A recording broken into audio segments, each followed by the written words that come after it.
Selamat datang di Night Terror Podcast.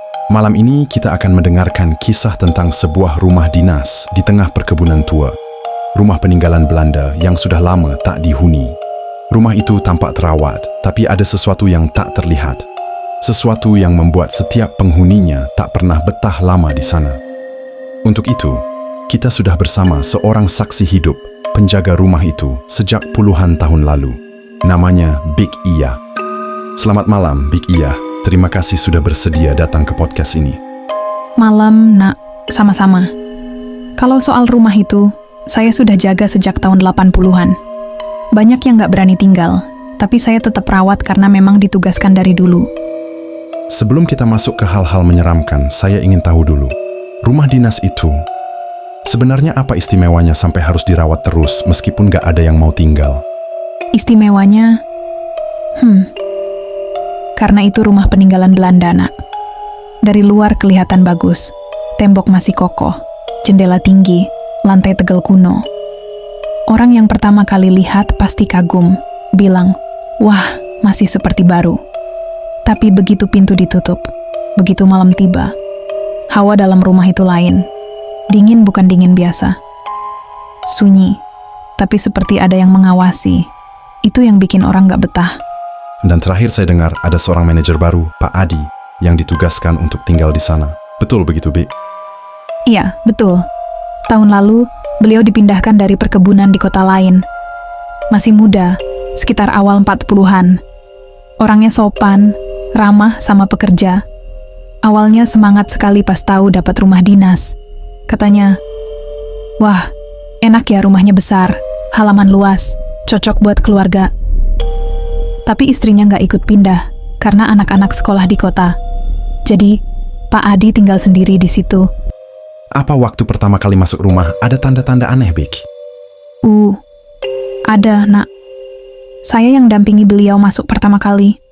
Begitu kunci diputar, pintu terbuka. Bau anyir langsung keluar. Bukan bau debu, bukan bau apek, tapi kayak bau darah bercampur tanah basah. Saya tengok sekeliling, bersih semua. Gak ada noda, gak ada kotoran, tapi bau itu tetap ada. Saya lihat wajah Pak Adi berubah, tapi beliau tahan. Katanya, mungkin karena lama kosong ya, Bik. Dan malam pertamanya bagaimana? Nah, itu yang bikin saya sampai sekarang masih merinding kalau inget. Malam pertama Pak Adi telepon saya jam 2 dini hari. Suaranya pelan, agak gemetar. Dia bilang, Bik, saya dengar orang jalan di koridor, bolak-balik.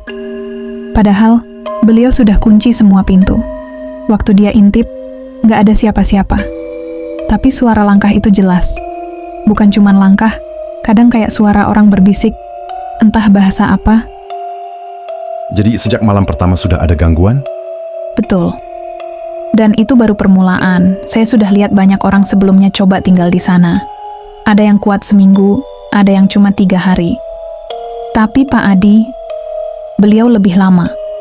Mungkin karena terpaksa, karena jabatannya. Tapi dari malam pertama itu, saya tahu, penghuni rumah lama sudah mulai terusik. Big Iya, setelah malam pertama itu, apakah Pak Adi cerita lagi tentang hal-hal aneh di rumah dinas? Iya, Nak. Besoknya, pagi-pagi beliau sudah tunggu saya di beranda. Wajahnya pucat, mata merah kayak orang gak tidur. Beliau bilang, Bik, semalam bukan cuma langkah. Saya lihat ada bayangan di jendela. Padahal saya di dalam, lampu menyala. Tapi ada siluet orang berdiri di luar, persis menempel di kaca. Siapa kira-kira, Bik? Apakah mungkin pekerja kebun? Itu dia. Waktu Pak Adi buru-buru keluar untuk cek, gak ada siapa-siapa. Halaman sepi, pagar masih terkunci. Mana mungkin ada orang? Lagi pula jam 2 pagi. Dan yang bikin merinding, bayangan itu tinggi sekali. Lebih tinggi dari jendela rumah yang sudah besar. Astaga, dan apakah itu terus berlanjut? Betul. Malam kedua, beliau coba tahan. Katanya mau tidur di ruang tengah, biar nggak terlalu sepi. Saya ingat sekali, jamnya hampir sama, sekitar pukul 2. Tiba-tiba beliau dengar suara tangisan. Suaranya perempuan, pelan, panjang, kayak orang menahan sakit. Tangis di ruang tengah? Iya. Awalnya beliau kira suara dari radio tetangga, tapi mana ada. Rumah dinas itu jauh dari rumah karyawan lain. Hanya hutan karet dan sawit di sekeliling. Dan suaranya jelas sekali, keluar dari ruang tengah. Waktu Pak Adi nekat intip dari balik pintu kamar, dia lihat kursi goyang tua di ruang itu bergerak pelan, maju mundur sendiri, seolah ada yang duduk di atasnya. Ya Tuhan. Beliau sampai nggak berani keluar kamar, Nak. Sampai subuh baru berani buka pintu. Waktu siang, beliau panggil saya, tanya soal kursi goyang itu. Saya cuma bisa bilang apa adanya. Kursi itu memang sudah ada sejak zaman Belanda. Banyak penghuni lama minta kursi itu dibuang, tapi tiap kali diangkut, selalu kembali lagi ke ruang tengah. Jadi kursi itu semacam benda yang menyimpan penghuni lama? Saya nggak tahu pasti, tapi yang jelas, setiap kali ada penghuni baru, kursi itu pasti hidup duluan. Entah bergoyang, entah bersuara. Dan Pak Adi sudah mengalaminya. Big, iya, setelah kejadian kursi goyang itu, apa yang dialami Pak Adi di malam berikutnya? Malam itu, lebih parah dari sebelumnya. Pak Adi coba berani. Katanya, Big, saya tidak mau kalah sama rasa takut. Kalau memang ada, biar saya lihat sendiri. Beliau sengaja duduk di ruang tengah, lampu dimatikan, cuma lilin kecil di meja. Wah, berarti beliau benar-benar menantang diri sendiri ya, Big? Iya. Tapi keberanian itu yang bikin beliau akhirnya melihat sesuatu yang tak bisa dijelaskan. Jamnya sama. Hampir pukul 2. Lilin bergetar padahal angin tak ada. Dari arah kamar tamu, pintunya terbuka pelan. Astaga, jadi ada yang keluar dari kamar tamu itu? Betul, sosok perempuan, rambut panjang, pakai kebaya lusuh, jalan pelan, tangannya menggantung lemah, wajahnya pucat sekali. Tapi yang bikin Pak Adi gemetar, wajah itu berlumuran darah kering, seperti habis dipukul berulang-ulang. Ya Tuhan, jadi ini korban pembantaian yang pernah Big ceritakan? Iya, Nak. Konon perempuan itu dulunya istri salah satu mandor perkebunan zaman Belanda. Malam penyerbuan, dia dipaksa keluar rumah lalu dipukuli sampai meninggal di halaman. Banyak yang bilang rohnya nggak pernah pergi, karena jasadnya dulu dikubur asal-asalan di belakang rumah. Dan Pak Adi melihatnya jelas? Sangat jelas. Sosok itu berdiri di ambang pintu kamar, menatap ke arahnya. Matanya kosong, tapi seperti menuntut sesuatu. Pak Adi bilang tubuhnya langsung kaku, nggak bisa gerak. Lilin tiba-tiba padam sendiri, dan ruangan gelap total. Baru setelah terdengar suara ayam jantan dari kejauhan, sosok itu perlahan menghilang. Saya merinding, Big. Jadi mulai dari malam itu, Pak Adi benar-benar percaya rumah itu berpenghuni. Betul, bahkan beliau bilang, Big, saya baru sadar. Mungkin saya bukan penghuninya. Saya hanya tamu di sini. Big, iya. Setelah kejadian perempuan berkebaya itu, apakah Pak Adi masih diganggu lagi? Oh, masih, Nak. Malah makin berat. Malam ketiga, Pak Adi baru pulang dari kebun, capek sekali. Beliau ingin langsung tidur. Tapi begitu mau menutup jendela kamarnya, matanya menangkap bayangan seseorang di luar. Bayangan? Seperti orang biasa? Sekilas memang tampak seperti orang biasa. Lelaki tinggi besar, berdiri menatap ke arah jendela. Pakaiannya sobek-sobek, badannya penuh luka seperti habis ditebas. Tapi matanya merah menyala, bukan mata manusia.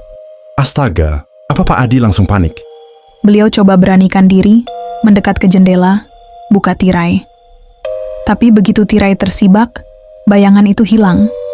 Hanya halaman kosong, gelap, sepi. Pak Adi pikir mungkin hanya halusinasi karena lelah. Tapi biasanya kalau halusinasi, tidak berlanjut lagi. Apa terjadi lagi? Iya, Nak. Malam berikutnya lebih parah.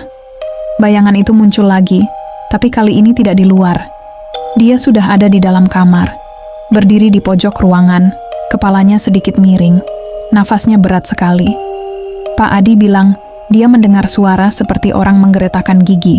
Ya Allah. Pak Adi mau baca doa, tapi lidahnya kaku. Seperti ada yang menahan, badannya tak bisa bergerak.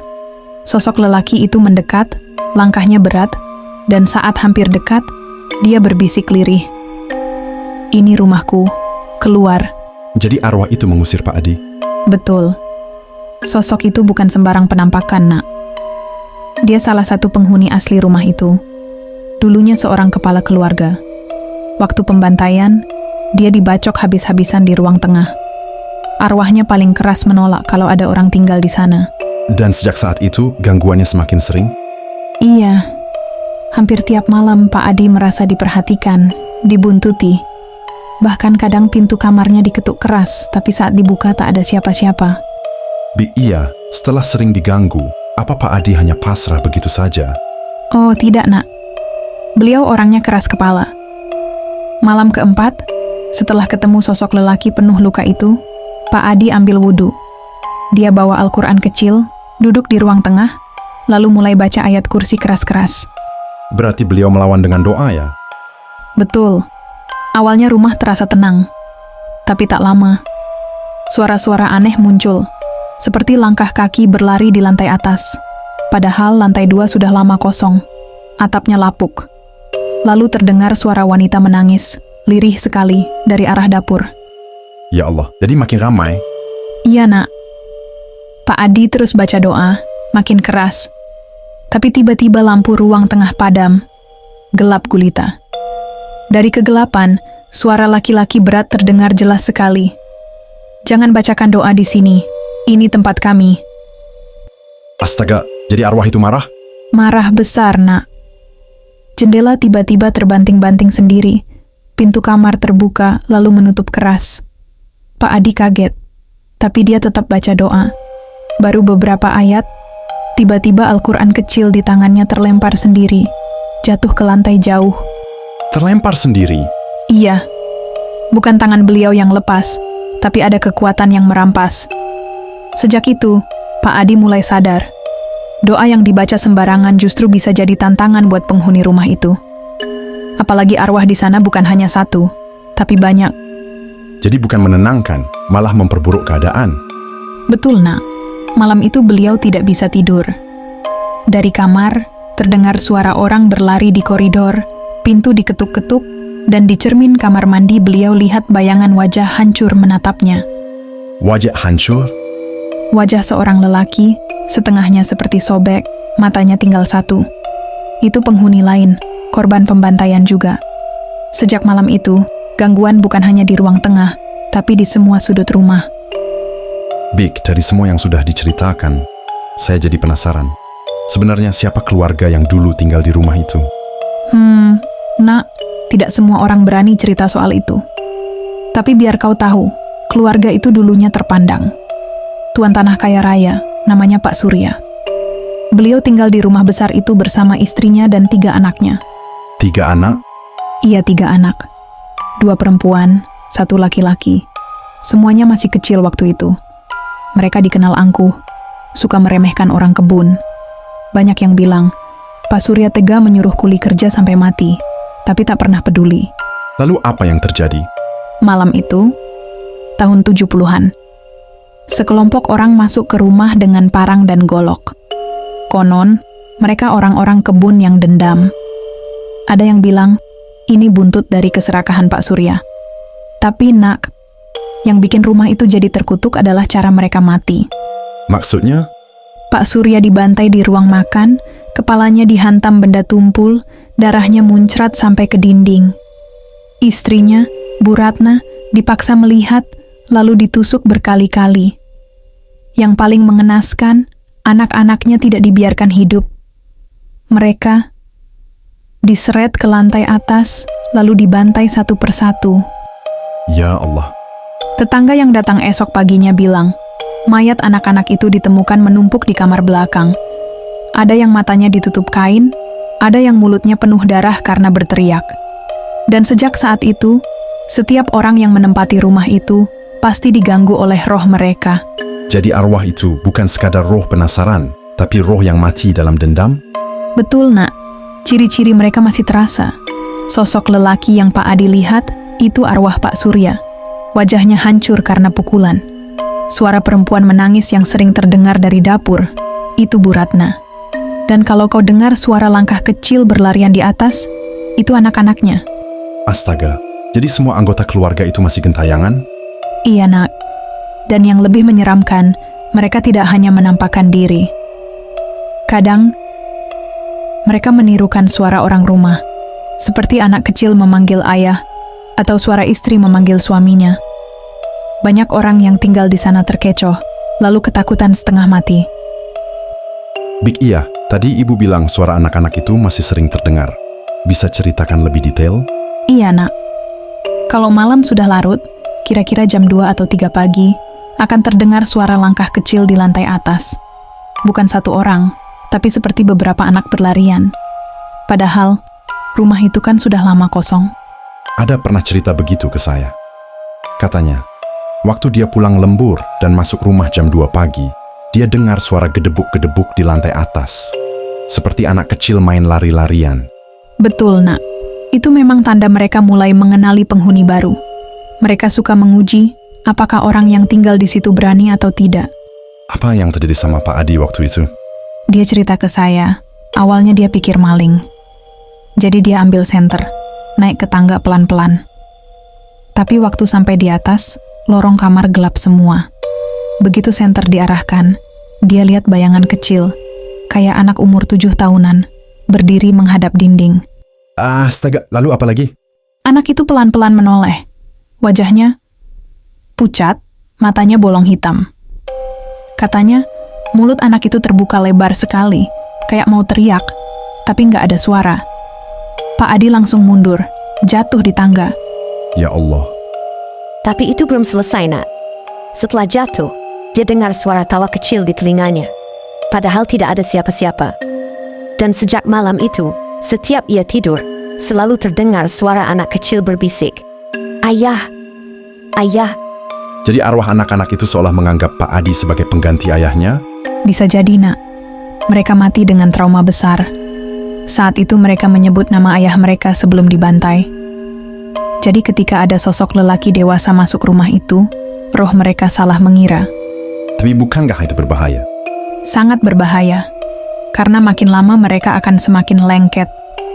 Kalau sudah begitu, bukan cuma langkah kecil atau bisikan. Mereka bisa ikut tidur di sebelahmu, ikut duduk di kursi kosong, bahkan ikut menatapmu dari cermin. Big, iya, ibu sempat cerita soal suara langkah anak-anak di lantai atas.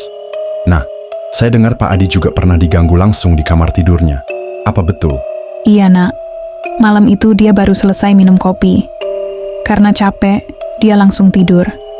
Lampu kamar sudah dimatikan, cuman ada cahaya rembulan dari jendela. Nah, kira-kira jam 1, dia merasa kasurnya bergetar pelan, seperti ada yang ikut naik ke ranjang. Astaga, seperti ada orang lain baring di sampingnya. Betul. Awalnya dia pikir mungkin cuma mimpi setengah sadar, tapi makin lama, terasa jelas. Ada tangan kecil yang menyentuh lengannya. Dingin sekali, Nak. Dingin sampai tulangnya ngilu. Lalu apa dia lihat sosoknya? Dia cerita, waktu memberanikan diri buka mata, dia lihat bayangan anak kecil berbaring di sebelahnya. Mukanya menghadap ke dia, rambutnya basah, matanya kosong, mulutnya berdarah. Anak itu berbisik pelan, "Ayah, jangan biarkan dia bunuh aku lagi." Ya Allah, saya merinding, Bek. Jadi arwah itu mengulang rasa sakitnya? Iya, Nak. Mereka terjebak dalam trauma. Mereka menganggap Pak Adi sebagai pelindung, tapi sekaligus sebagai pengganti yang harus ikut merasakan penderitaan mereka. Apa yang dilakukan Pak Adi setelah itu? Dia langsung lompat dari kasur, lari keluar kamar. Katanya waktu pintu kamar dibanting, dia dengar suara banyak kaki kecil lari di belakangnya. Padahal dia sendirian. Mungkin itu sebabnya ia sering terlihat pucat di pagi hari ya, Big? Betul. Sejak malam itu, tidurnya selalu diganggu. Kadang, ada suara anak kecil ketawa di telinganya. Kadang kasurnya bergoyang sendiri. Dan yang paling parah, dia pernah bangun dengan bekas tangan kecil berwarna merah di lengannya, seperti dicengkeram kuat. Big, dari semua cerita yang sudah ibu sampaikan, selalu ada bayangan tentang malam mengerikan di rumah itu. Saya ingin tanya, apa sebenarnya yang terjadi? Kenapa bisa ada begitu banyak arwah anak kecil dan wanita di sana? Nah, cerita ini nggak gampang saya ucapkan. Tapi biar kalian paham kenapa rumah itu nggak pernah bisa tenang, saya ceritakan, dulu Rumah itu dihuni oleh seorang mandor perkebunan, orang Belanda. Dia keras sekali, kasar. Dia punya istri orang Jawa dan beberapa anak. Nah, malam itu, entah karena mabuk atau karena amarah, dia pulang dengan wajah penuh dendam. Dendam? Maksudnya, Bik? Katanya istrinya ketahuan dekat dengan lelaki lain. Entah benar atau tidak, tapi malam itu rumah jadi saksi amukan setannya. Dia bawa parang besar. Pertama, istrinya yang dibacok. Jeritannya pecah sampai ke jalan. Anak-anak yang ketakutan lari, tapi satu persatu ditarik, dibantai di ruang tengah. Ya Allah, jadi semua anak itu dibunuh oleh ayahnya sendiri? Iya, Nak. Ada yang tubuhnya dipeluk erat ibunya saat kena sabetan. Ada yang lari ke kamar, tapi diseret kembali. Darahnya ngalir sampai ke tangga. Konon tetangga datang, tapi udah terlambat. Semua isi rumah tewas. Mandor itu pun katanya gantung diri di loteng. Astaga, itu berarti semua penghuni rumah itu terjebak arwahnya, Bik. Betul.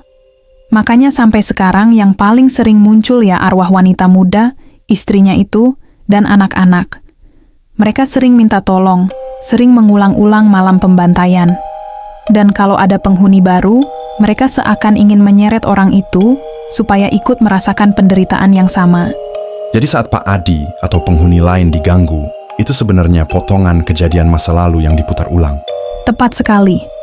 Mereka nggak bisa pergi karena kematiannya penuh dendam dan darah. Dan anehnya, Nak, setiap kali malam Jumat Kliwon, suara-suara jeritan itu terdengar jelas lagi.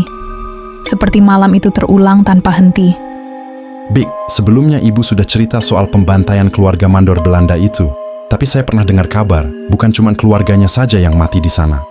Katanya ada juga pekerja perkebunan yang hilang misterius. Apa benar, Bik? Betul, Nak.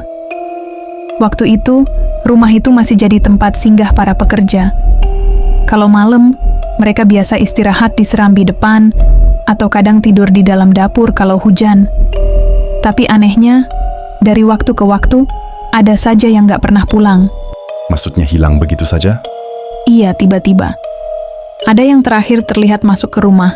Itu habis makan malam, tapi besok paginya nggak ada lagi. Barang-barang mereka masih tertinggal.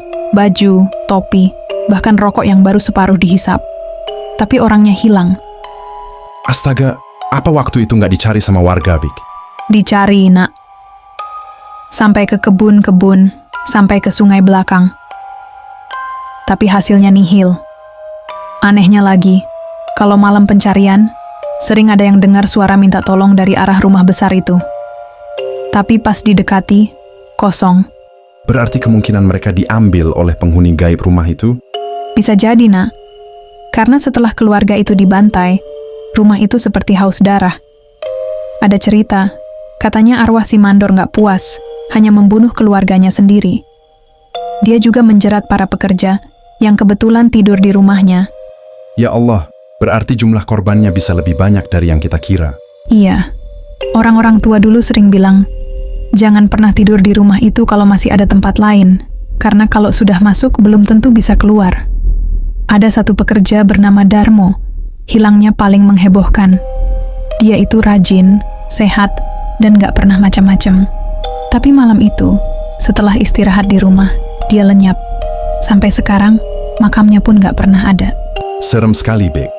Jadi bukan hanya sekadar kisah keluarga, tapi juga pekerja-pekerja perkebunan ikut jadi korban. Betul. Makanya sampai hari ini, arwah-arwah itu sering muncul dengan wajah letih, penuh tanah di tubuhnya. Seakan mereka masih mencari jalan pulang. Bik, dari tadi kita banyak dengar soal keluarga Belanda yang mati dibantai dan pekerja-pekerja yang hilang. Tapi ada juga yang bilang, rumah itu punya penunggu tua. Apa benar begitu, Bik? Iya, Nak. Itu yang jarang berani diceritakan orang. Karena sosok itu bukan arwah keluarga atau pekerja. Dia jauh lebih tua. Konon, sebelum rumah itu dibangun, tanahnya sudah dipakai untuk tempat pemujaan. Tempat pemujaan? Jadi maksudnya semacam ritual? Betul.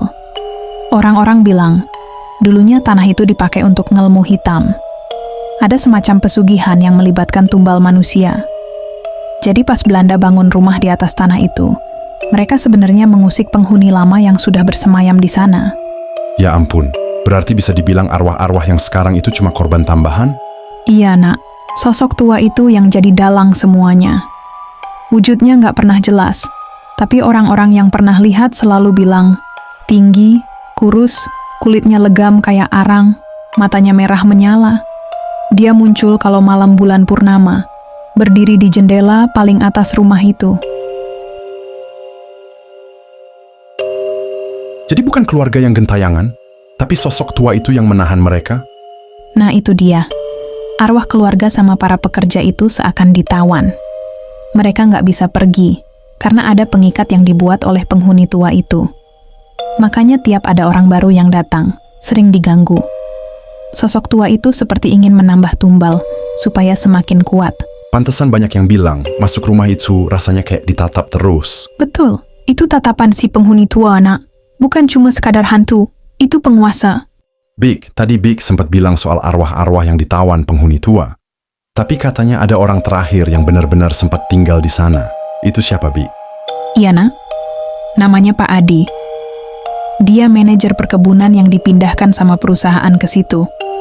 Waktu itu rumah dinas di dekat kantor rusak, jadi dia ditaruhlah di rumah tua itu. Katanya cuma sementara. Ya ampun, ternyata Pak Adi penghuni terakhirnya, Big. Rumah itu dijadikan tempat tinggal resmi. Iya, bayangin aja. Pak Adi waktu pertama datang, orang kampung udah pada wanti-wanti. Jangan tidur di rumah itu sendirian, gitu katanya. Tapi dia orangnya logis, nggak percaya hal mistis. Dia pikir cuma cerita buat nakut-nakutin pendatang. Coba kita balik lagi, Big. Lalu apa yang terjadi pertama kali? Malam pertama masih aman. Tapi mulai malam kedua, dia udah ngerasa nggak enak. Lampu sering padam sendiri, suara langkah kaki bolak-balik padahal dia sendirian. Dan yang paling bikin dia resah, tiap tengah malam ada ketukan dari kamar kosong di lantai 2. Kamar kosong? Iya. Kamar itu dulunya tempat tidur anak kecil keluarga Belanda yang dibantai. Orang-orang percaya arwah anak itu masih suka duduk di pojokan, mainin boneka lusuh. Pak Adi ngaku, beberapa kali dia lihat boneka itu tiba-tiba pindah tempat sendiri. Ya Allah, terus gimana reaksi Pak Adi? Awalnya dia tahan, masih bisa bilang, mungkin tikus. Tapi makin lama gangguannya jadi parah.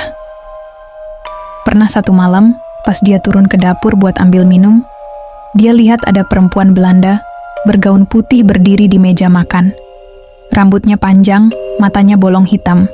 Apa? Jadi itu arwah ibu dari keluarga itu? Iya, Nak. Dan katanya arwah itu selalu nunjuk tangannya ke arah kebun belakang, seakan minta tolong. Tapi kalau diikuti, ujung-ujungnya malah bikin orang linglung, hilang arah. Berarti Pak Adi sendiri sempat mengalami langsung interaksi sama arwah keluarga itu? Betul. Bahkan satu kali, waktu dia tidur, dia merasa ada yang duduk di kasurnya. Pas buka mata, dia lihat seorang lelaki tua, tinggi, kurus, kulitnya legam, mata merah. Itu sosok penghuni tua yang saya ceritakan kemarin. Jadi, Pak Adi ketemu langsung sama penguasa rumah itu? Iya, Nak. Setelah itu, hidup Pak Adi berubah. Dia jadi sering sakit-sakitan, wajahnya pucat, dan matanya cekung. Orang-orang kampung bilang, dia seakan dihisap tenaganya. Sampai akhirnya, tanpa sebab jelas, Pak Adi dipindahkan lagi ke daerah lain. Rumah itu ditinggalkan, terkunci, dan makin ditakuti. Big cerita tentang Pak Adi yang akhirnya dipindahkan dari rumah itu. Nah, setelah pindah, apa hidupnya kembali normal? Justru disitulah masalahnya, Nak. Rumah boleh ditinggalkan, tapi gangguannya tetap ikut. Maksudnya ikut? Iya.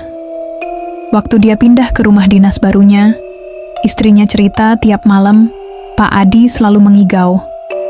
Kadang ngomong bahasa yang nggak dimengerti, kadang ketawa sendiri.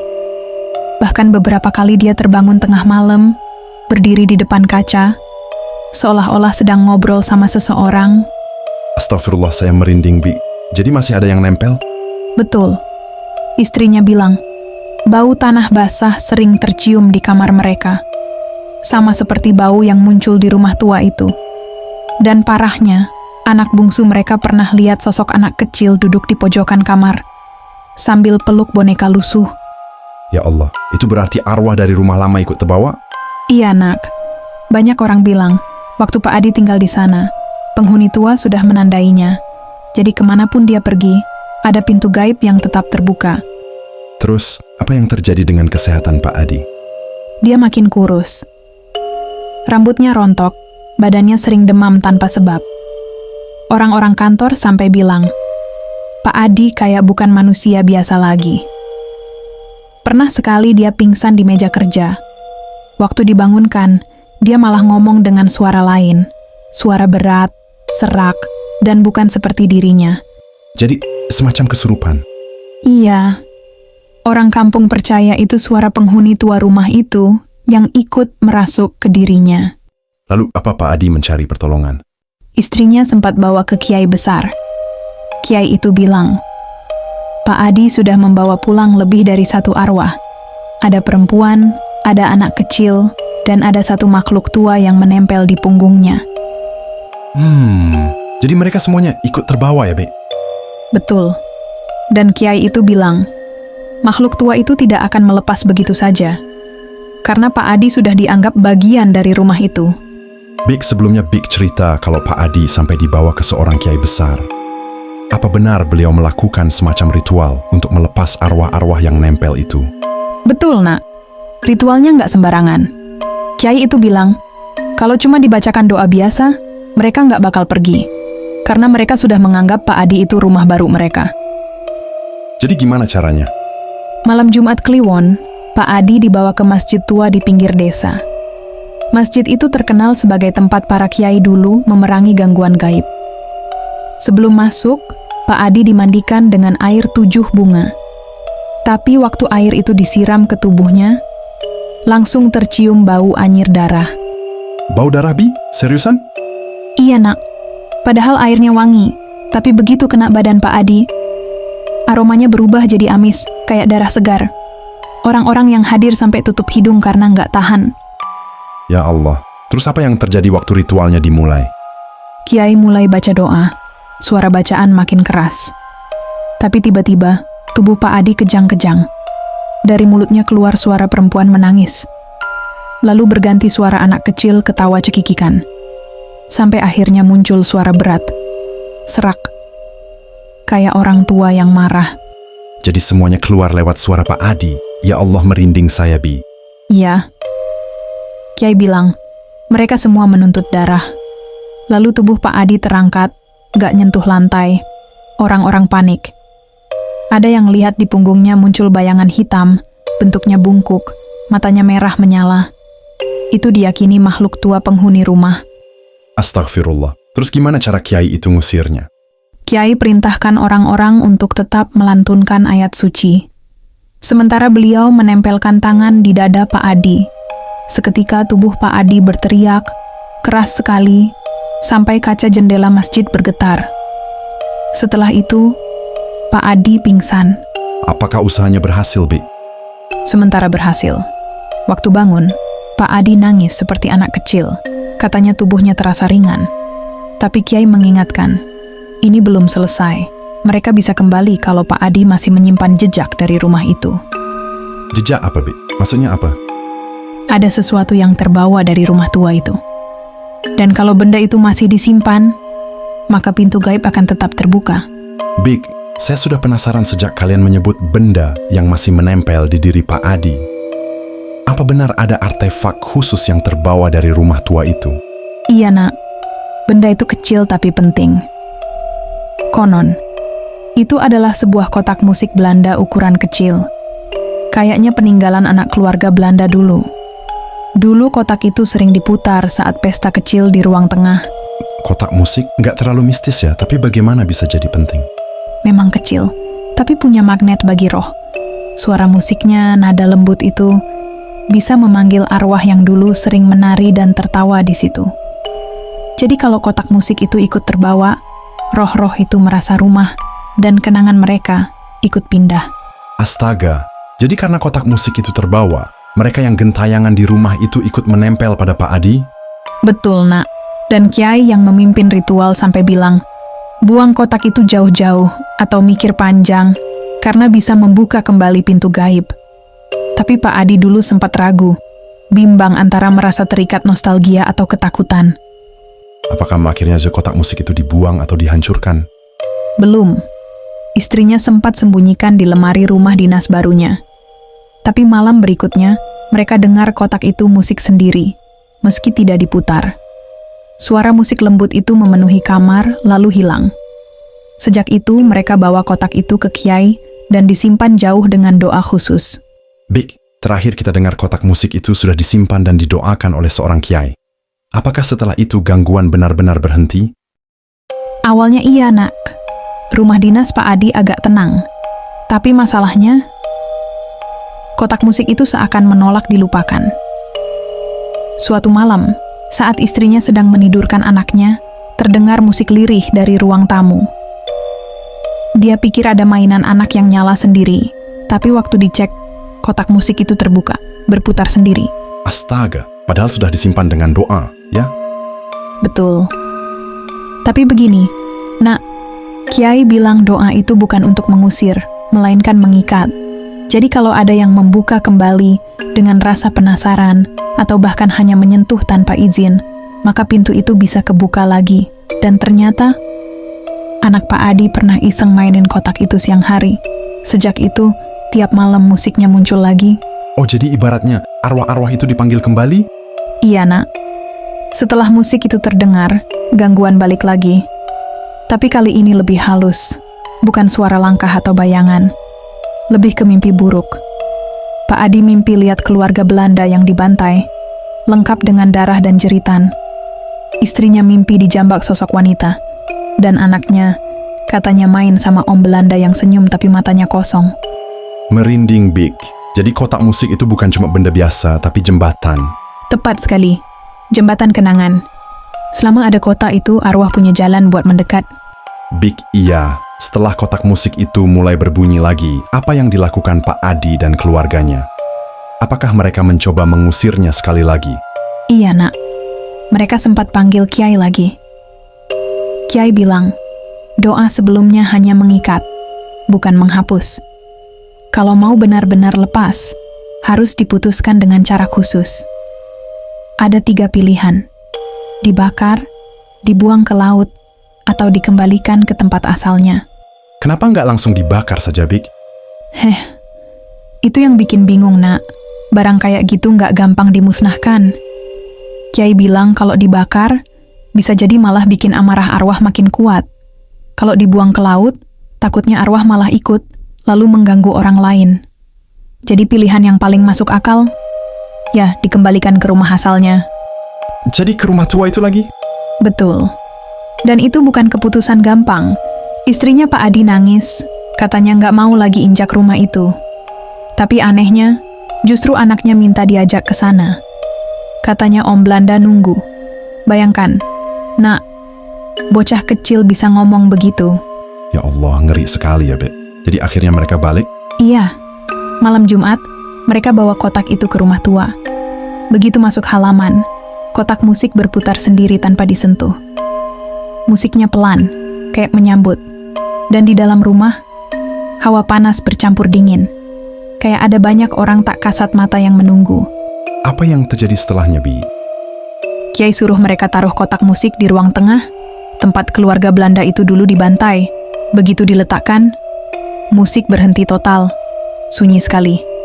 Kiai lalu baca doa panjang.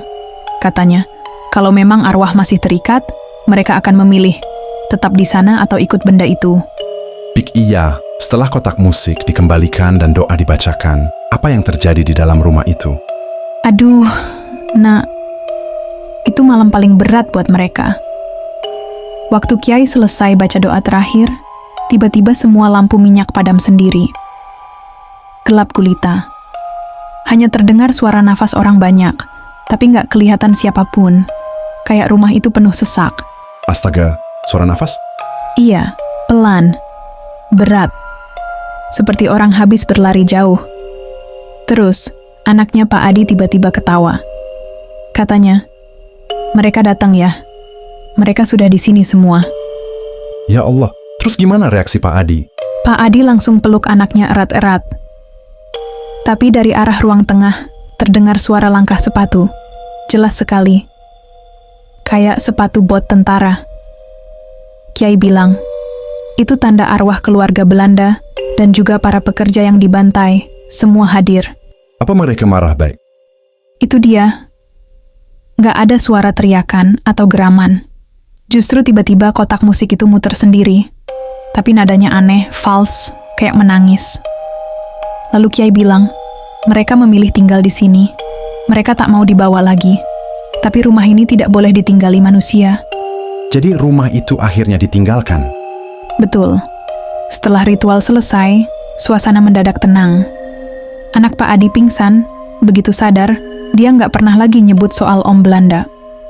Tapi Kiai pesan, jangan pernah ada yang coba tinggal lagi di rumah itu. Biarkan mereka di sana, karena itu pilihan arwah sendiri. Big iya, dari awal sampai akhir kita sering dengar nama Om Belanda. Siapa sebenarnya dia?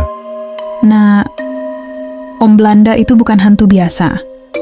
Dia dulu adalah manajer pertama yang ditugaskan di perkebunan itu. Namanya Tuan Willem van Deventer. Orangnya keras, tegas, tapi sebenarnya dia menyimpan sesuatu. Menyimpan sesuatu? Maksudnya gimana? Dia jatuh cinta sama salah satu perempuan pribumi, seorang penari desa. Cintanya ditolak karena dianggap pengkhianatan oleh orang Belanda lain, dan si perempuan dituduh sebagai penghasut. Malam pembantaian itu, dia dipaksa menyaksikan semua keluarganya, istrinya yang sah, anak-anak, sampai para pekerja, dibantai oleh tentara sendiri. Astaga, jadi dia korban sekaligus saksi? Betul. Dan sebelum meninggal, dia sempat bersumpah di depan rumah itu. Siapapun yang mencoba tinggal di sini akan merasakan apa yang kualami. Arwahnya nggak pernah benar-benar tenang. Dia bukan hanya jadi hantu, tapi juga penjaga. Itu sebabnya anaknya Pak Adi nyebut dia sebagai Om Belanda, karena dia paling dekat dengan anak-anak, seolah-olah ingin melindungi. Jadi selama ini bukan semua arwah yang jahat? Iya, Nak. Sebagian arwah memang marah. Tapi Willem, si Om Belanda itu, dia lebih banyak menunggu. Menunggu pengakuan. Menunggu ada orang yang paham kalau dia juga korban. Ritual terakhir kemarin bukan untuk mengusir, tapi untuk menegaskan. Rumah itu sekarang jadi milik mereka, bukan manusia lagi. Jadi, kalau ada orang nekat tinggal lagi di sana... Jangan coba-coba, Nak. Om Belanda bisa menjaga, tapi kalau merasa dilanggar, dia bisa balik jadi mimpi buruk. Begitulah akhirnya. Ternyata bukan hanya sosok menyeramkan, tapi juga potongan sejarah berdarah yang tertinggal di dinding rumah tua perkebunan. Sebuah cinta yang hancur, keluarga yang dibantai, dan sumpah yang menjadikan rumah itu selamanya berhuni. Bukan oleh manusia, melainkan oleh arwah yang memilih untuk tetap tinggal. Dan disinilah kisah ini ditutup. Tapi ingat, kadang rumah tua tak pernah benar-benar kosong.